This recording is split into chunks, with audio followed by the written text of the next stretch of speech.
think that was a rousing round of applause? Come on.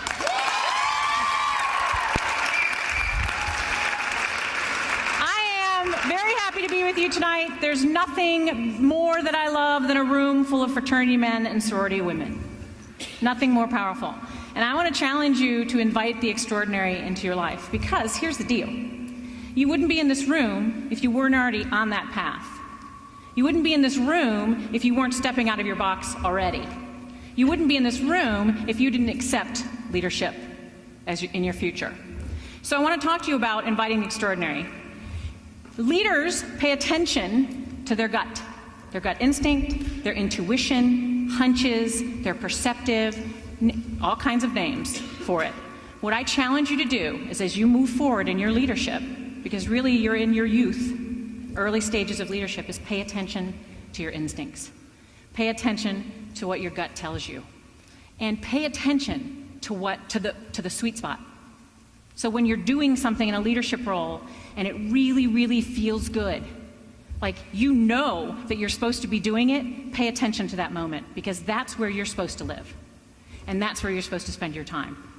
And so what you do, if you're attuned and you pay attention to a leader, you'll find the moments will present themselves to you and you'll capitalize on those moments. And they could come in the strangest places at the strangest times. But when you're in them, you know that you're supposed to be in them. And I'm going to give you an example in a minute. But when you function this way as a leader, so when you spend time paying attention to your intuition and your gut, you can reach for your dreams. And you can find them and you can capitalize them because you know what they are, because you know what your sweet spot is.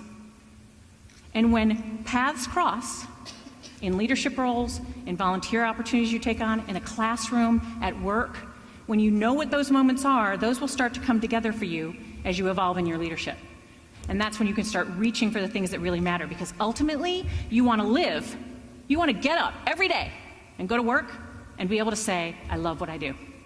Absolutely, unequivocally love what I do. That's the end goal, right? Here's my example.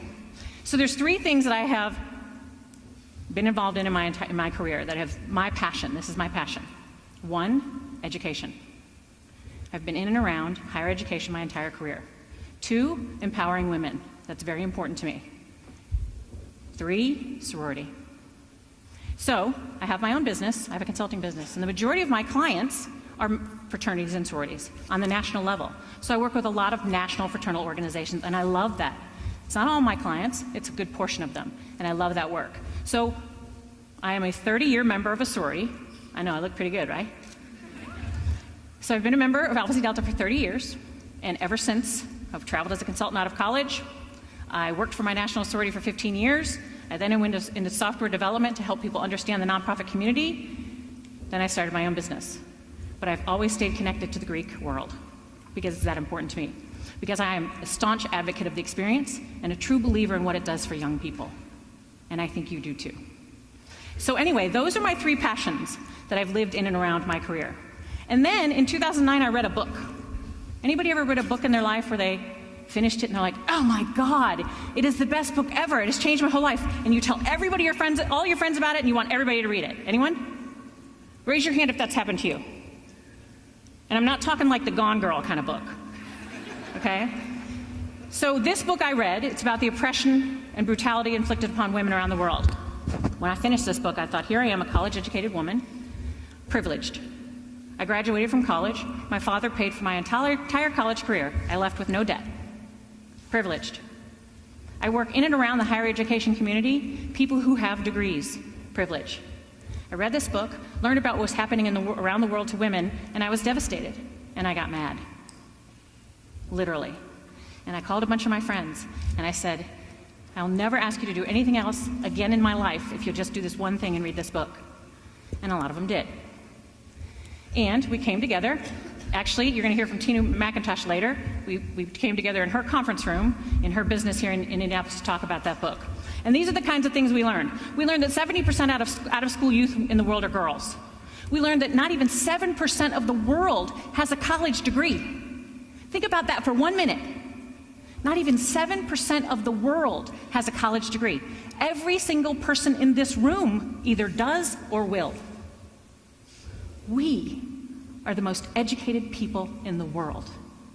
If I walk down the street and I see somebody in Greek letters, 99.9% of the time, that person has a college degree. I know for a fact we are the most educated people in the world. And I learned that 1 in 5 girls in developing countries who enroll in primary school never finish. And I learned lots of other things about the brutality inflicted on women around the world. And so I learned that education is the answer to most of the global issues affecting women. And so did those women that I invited to read that book. And we sat around a table together, and the Circle of Sisterhood was born. And the Circle of Sisterhood is an organization, a U.S. charity working internationally, that's leveraging the influence of sorority women around the country to remove barriers to education for little girls. There's probably about 27 campuses in this room that are a partner campus of the Circle of Sisterhood. Your sorority communities helping the Circle of Sisterhood help little girls go to school around the world. So if you're in here, thank you. Thank you. And anybody can get involved, so the rest of you, come on board. Here's the point. We are the most educated people in the world, and we are now removing barriers for little girls. But my 4 passions in my life intersected for that to happen. And I was paying attention enough to those things to capitalize on them. You are Greek. You are a member of a fraternity or sorority. You are building a network that you will use your entire life. And that network will help you do whatever you want to do in your life. The Circle of Sisterhood would not have happened had I not been a sorority woman. The Circle of Sisterhood would not have happened if I had not built a huge network of Greek people, men and women alike, who have helped make this become a reality. That's the kind of thing you need to think about as a leader, especially where you are now, because you're starting to build that network, and you're going to be able to accomplish whatever you want. So you have to pay attention to the opportunities that present themselves to you in any form, at any time, and take them on. Think outside the box, work outside the box, play outside the box to figure out what you're really, really good at and what you have passion for, because that's what you need to go after. And I'm gonna leave you. So part of this is you can have this one thing that you want to do and you want to accomplish it. Like you're a leader on your campus right now of an IFC or a panhellenic. You have a specific responsibility you're in charge of, a bucket of work that you're in charge of. How are you going to do the best you can do? How are you going to make it better than it already is? And that's where a plan comes into play. What I want to leave you with, and you have it in a handout in front of you. So don't look at the handout right now, but that handout is a mini facilitator guide for you to use in your leadership role. So you can go back to any group you're a part of. The IFC can go back and sit down with your entire IFC, the entire panhellenic, include the delegates and the reps, and do a plan together. But this is what it's about. It's about living in the positive core. This is my philosophy for my business. This is a philosophy I live by. We often plan from a place that we don't do well. What do we need to overcome? What are we not good at? What do we need to get better at? I challenge you to plan for your future as an IFC or a panhellenic from the positive core, meaning the place where you're the best. And this is what it looks like. If you focus on the positive, that's what you're going to get. It's a self-fulfilling prophecy. If you focus on the negative, you will get that. So I challenge you to focus on the positive. Appreciative inquiry is what I'm talking about. That's the leadership philosophy I'm talking about very quickly in this 8 to 10 minutes. And it's looking for the best of what you do, capitalizing on the best of what you do, okay? And here's how you do it. The assumption is, in every organization, in your IFC, in your panhellenic, in your chapters, things work well. Change can be managed by identifying the things that work well and then capitalizing on those and using them more often.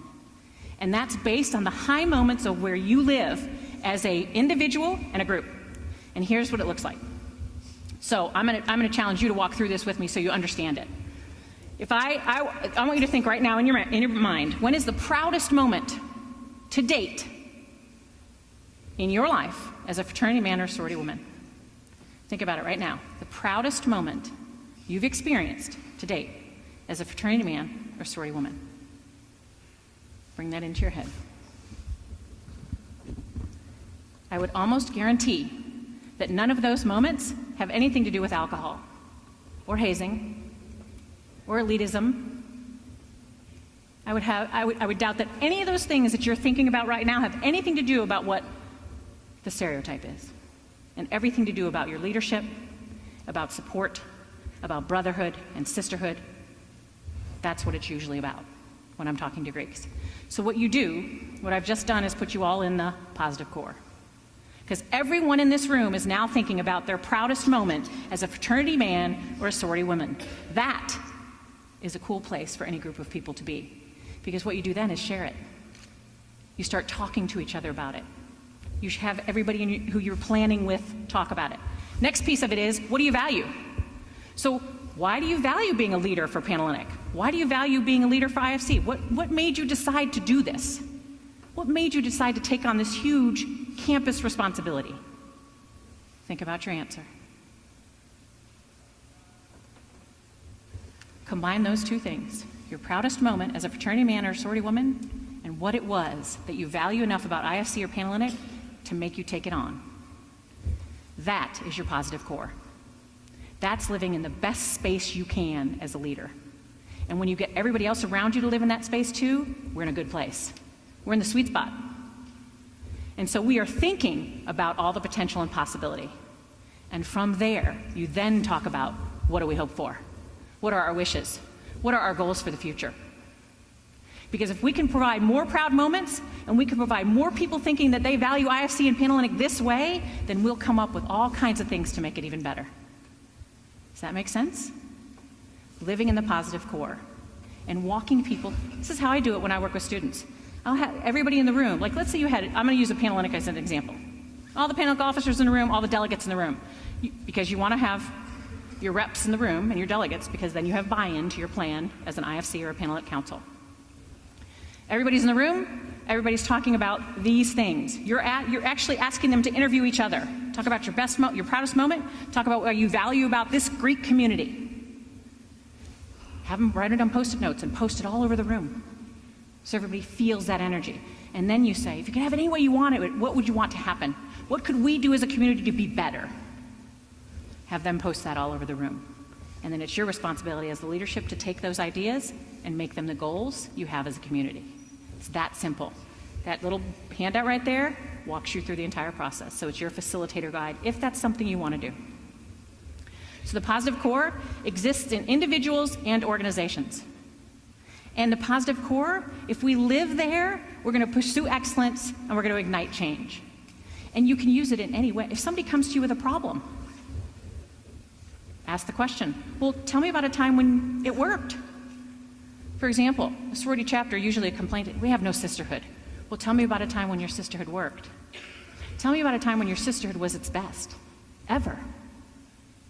Okay, well, why is that important to you? What do you value about that? All right, then how do we make it happen? Looking at the problem a whole different way. Tell me about the best. Then let's go there. Keeping the positive core as a central focus guides your organization by its strengths instead of its weaknesses, which is where we have a tendency to go as humans. So, bottom line, stay attuned and trust your instincts, because your instincts are good. And they're leading you to your passion and where you want to go as a leader. Be open to opportunities. Take things on that you don't even think you're good at, because you could become good. I speak for a living. The first time I ever spoke, a boss challenged me to get up and speak. And I'm like, really? You want me to speak? And I did. And I memorized everything. And this is what happened when I started to speak. I froze. So I read the rest of the way, all the way through. I mean, it was horrible. It was life's most embarrassing moment. But what did she do? She made me keep getting up. She made me keep doing it because she saw the potential. Now I do it for a living, and I love it. So jump out of your box. Do things that you're not normally wouldn't to explore where your passion lies. Plan well and plan from a positive place. So you're going to do a green print and a blue print this weekend.